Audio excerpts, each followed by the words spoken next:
Assalamualaikum warahmatullahi wabarakatuh, saudara pemirsa.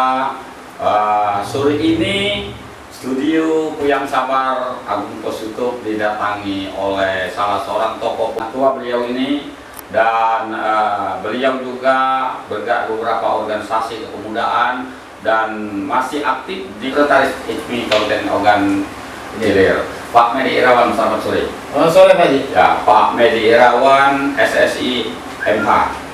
Beliau sudah sering menjadi narasumber kita untuk berbicara masalah kegiatan pemerintah daerah di Kabupaten Ogan Ilir.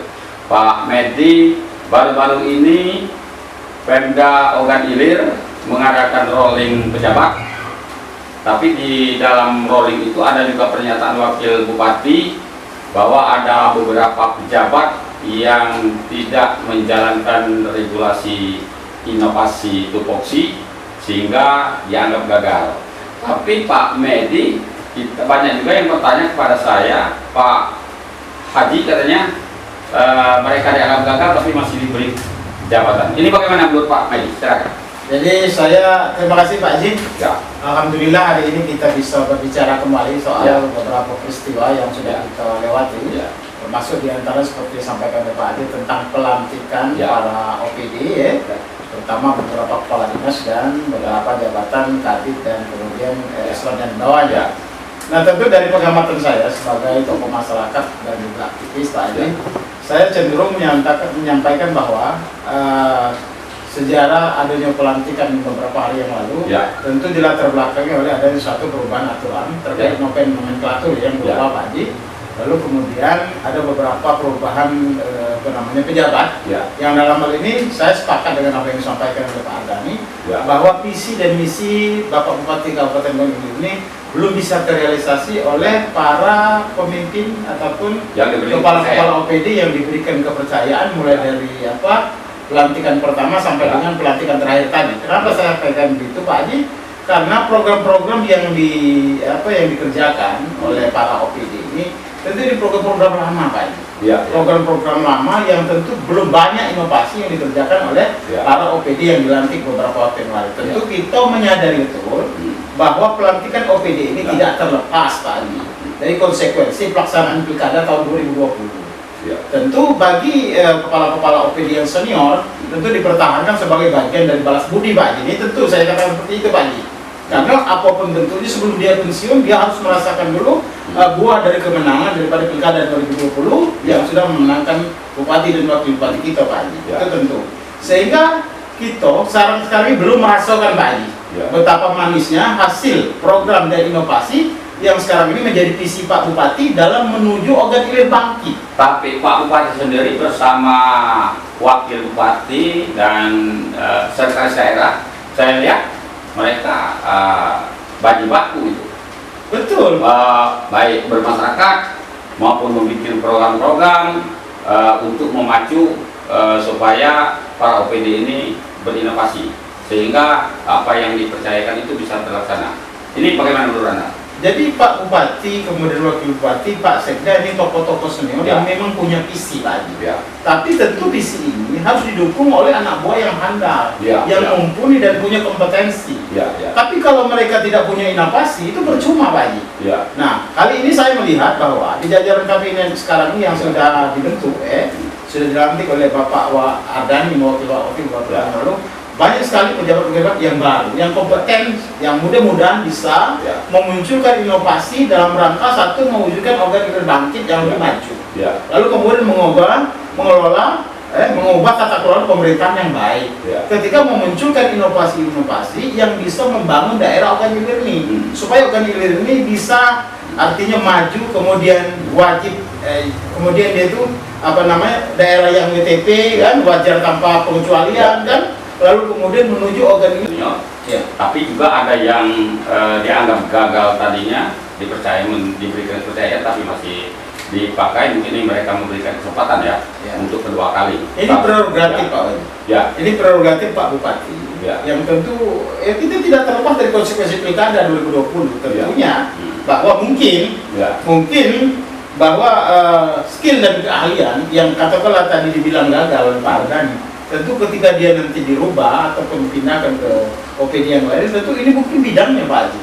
Dan ini sebenarnya tata kelola yang agak terhambat saja ketika memang realisasi program itu tidak jalan. Kalau berbicara ini bidang saat ini mereka dikasih kesempatan, artinya kemarin kata karena bukan bidangnya.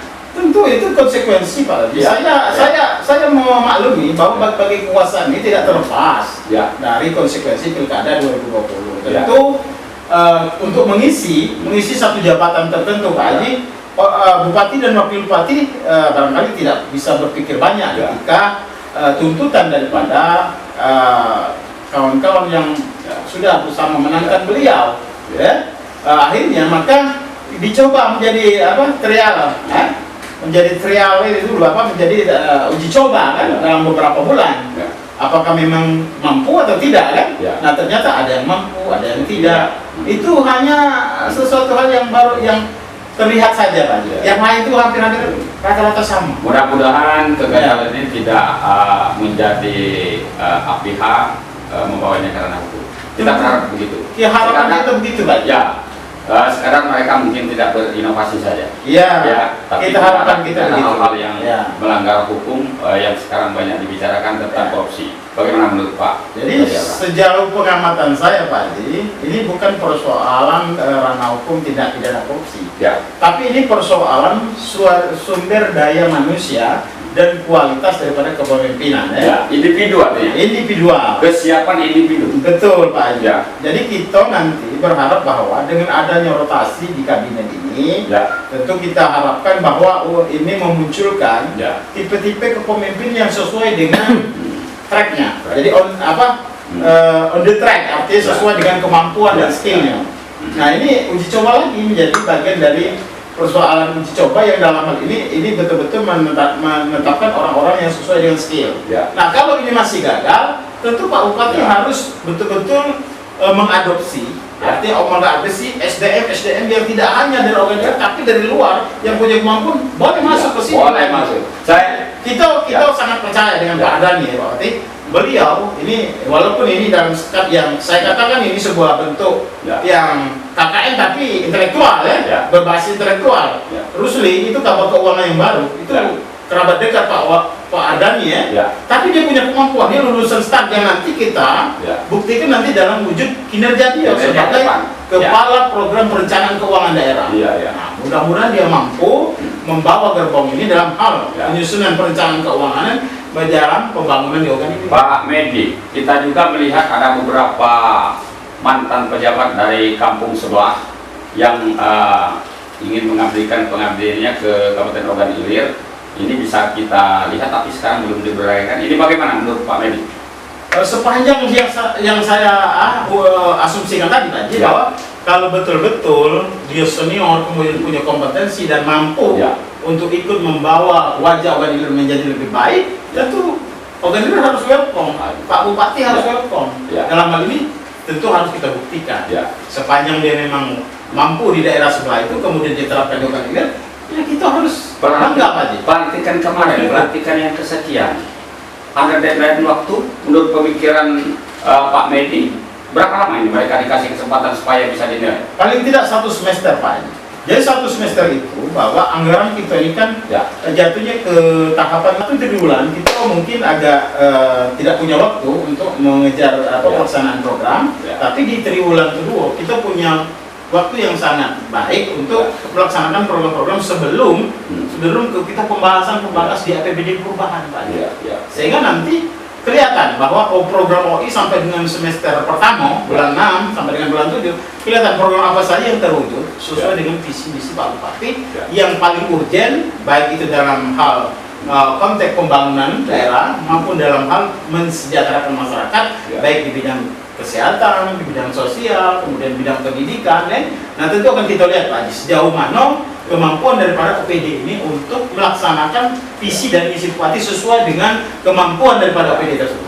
Kita yakin Kabupaten Ogan Ilir di bawah kepemimpinan Pancawijaya Akbar bersama Ardani akan lebih baik ke depan. Saya yakin Pak Haji, karena kedua orang pemimpin ini sudah sangat matang, punya dedikasi, punya hal yang saling melengkapi. Lalu kemudian memang ini dibarengi dengan bahwa pemerintah Provinsi Sumatera Selatan itu juga memberikan fasilitasi Pak Haji. Dari keuangan bantuan keuangan provinsi kita sudah lihat bahwa ke depan Pak Bupati masih meminta bantuan keuangan provinsi untuk menyelesaikan target-target pembangunan terutama jalan dan jembatan. Sehingga mungkin kita berharap di anggaran tahun 2022 ini tidak ada kelihatan lagi hal-hal yang kurang. Jadi jalannya sudah insya Allah sudah bagus, jembatannya sudah rapi, ya.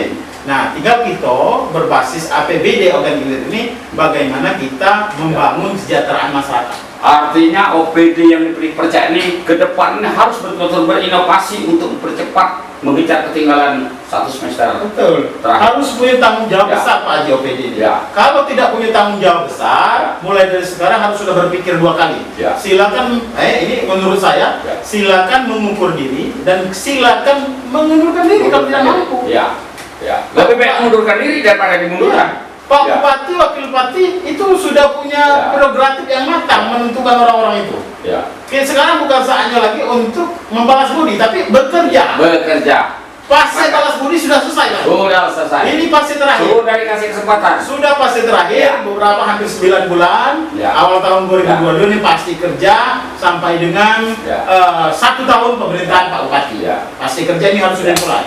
Sudah, artinya bagi tim sukses ataupun siapapun ini kan sudah diberikan kesempatan. Betul Pak Haji. Mereka untuk berinovasi, untuk membangun, memberikan kepercayaan kepada pemimpin bahwa mereka mampu. Betul. Pak Saudara Perisa, kita semua sudah mendengar pembicaraan kita bersama Pak Medi Irawan, tokoh pemuda, tokoh masyarakat dan Sekretaris ISMI Kabupaten Ogan Ilir. Beliau juga aktivis.